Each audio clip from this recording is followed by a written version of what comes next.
If you don't like it then don't watch it. ये मेरा बयान नहीं है, ये कोर्ट का बयान था जब हिंदुओं ने आपत्ति की थी पीके फिल्म से संबंधित।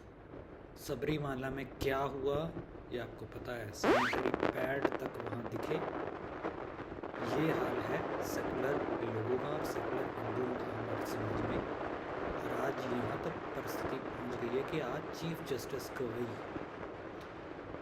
ये कह रहे हैं पूरी आज़ादी के साथ कि अगर तुम्हारा इष्ट खुद मतलब अपने इष्ट को कहो कि वो अपनी मूर्ति खुद स्थापित कर ले, तो परिस्थिति यहाँ तक पहुँच चुकी है। और इसका सबसे बड़ा कारण है कमज़ोर हिंदू, जो हिंदुओं को ये तक नहीं पता कि अपने धर्म की रक्षा कैसे करनी है, अपने धर्म का सिर्फ सम्मान ही बचाकर कैसे रखना है। ऐसे बयान चीफ जस्टिस से या किसी और से कभी सिख धर्म पर आए?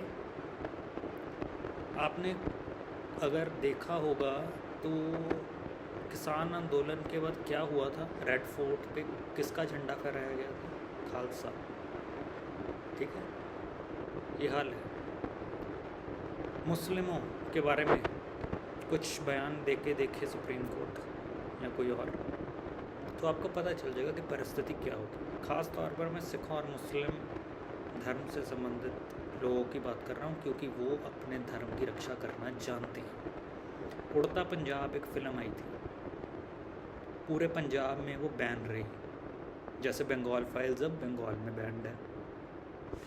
अब परिस्थिति ये है कि यहाँ सच्चाई बताने के लिए प्रशासन ही उसे रोक देता है। और जब हिंदू धर्म की बेइज्जती करवानी हो, हिंदू धर्म को शर्मसार करना हो, तो उसके लिए सबके पास फ्रीडम ऑफ स्पीच और फ्रीडम ऑफ एक्सप्रेशन तो है ही। फ्रीडम ऑफ स्पीच और फ्रीडम ऑफ एक्सप्रेशन का फंडामेंटल राइट, उसका हवाला देते रहो और हिंदू धर्म की धज्जियाँ उड़ाते रहो, बेइज्जती करते रहो। और हिंदू तो अपने भोगों में लिप्त ही है, खाओ पियो ऐश करो। तो ये परिस्थिति है, कोई बात नहीं, मृत्यु सबकी आनी है। ये फ़र्क सिर्फ इस चीज़ में पड़ता है कि आप सम्मान के साथ इस संसार से विदा लोगे या अपमान के साथ। जो सम्मान के साथ विदा लेंगे हिंदू, कम से कम वो अपना कर्तव्य निभा के जा रहे होंगे। और जो अपमान के साथ लेंगे, लेकिन हाँ वो अपने भोगों में तृप्ति के साथ लेंगे, तो एक बात पक्का है, आप किसी भी धर्म में विश्वास करते हो या ना करते हो, पर लोग तो सबका निश्चित है।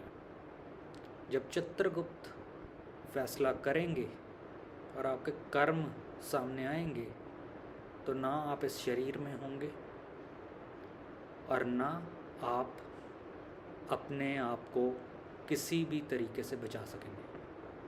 धन्यवाद। नमस्ते।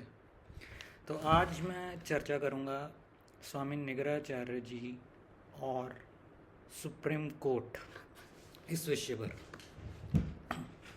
तो सुप्रीम कोर्ट का लेटेस्ट जो कंट्रोवर्सी सामने आई है कि चीफ जस्टिस ऑफ इंडिया, मैं ऑनरेबल कहना नहीं चाहता, ये मेरा कोई ना मेरा कर्तव्य है ऑनरेबल कहना, मैं सिर्फ चीफ जस्टिस ऑफ इंडिया कहूँगा, क्योंकि वैसे मैं इससे थोड़ा अशिष्ट हो सकता हूँ, लेकिन मैं शिष्टाचार बरतूँगा कि उन्होंने जो ये कहा है कि जो मूर्ति है वो अगर बीहेड हुई है तो वो मूर्ति खुद अपना सिर वापस लगा ले।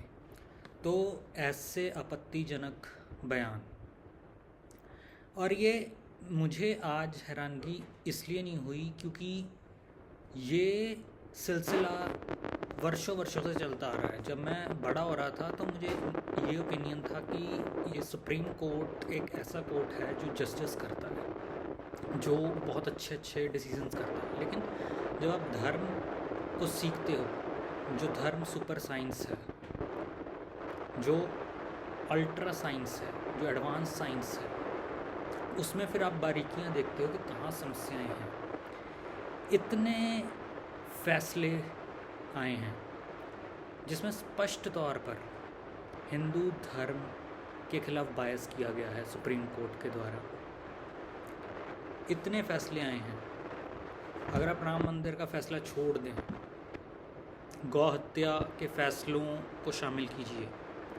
आज गौ हत्या किसकी वजह से हो रही है? मैंने एक पुस्तक लिखी है घन्या का अस्तित्व, उसमें मैंने सब कुछ स्पष्ट कर दिया, यहाँ मैं बोलूँगा नहीं। गौ हत्या किस वजह से हो रही है उस पर आप चौंक जाएंगे। आपको सरकार लगती होगी, लेकिन बात कुछ और है। सरकार है उसमें शामिल, लेकिन सरकार ने प्रयास भी बहुत किए थे, लेकिन कुछ चीज़ों को ये ठीक नहीं होने देना चाहते। स्वामी निगराचार्य के पक्ष में हूँ मैं। अगर आप कहेंगे कि स्वामी निगराचार्य जी और सुप्रीम कोर्ट या स्वामी निगराचार्य जी और न्यायालय, इनमें से मैं किसको चुनूँगा? स्वामी निगराचार्य जी को चुनूँगा। स्वामी निगराचार्य जी को चुनूँगा मैं। धर्म और न्यायपालिका में से किसको चुनूँगा? तो मैं धर्म को चुनूँगा, हिंदू सनातन वैदिक धर्म को चुनूँगा। धन्यवाद।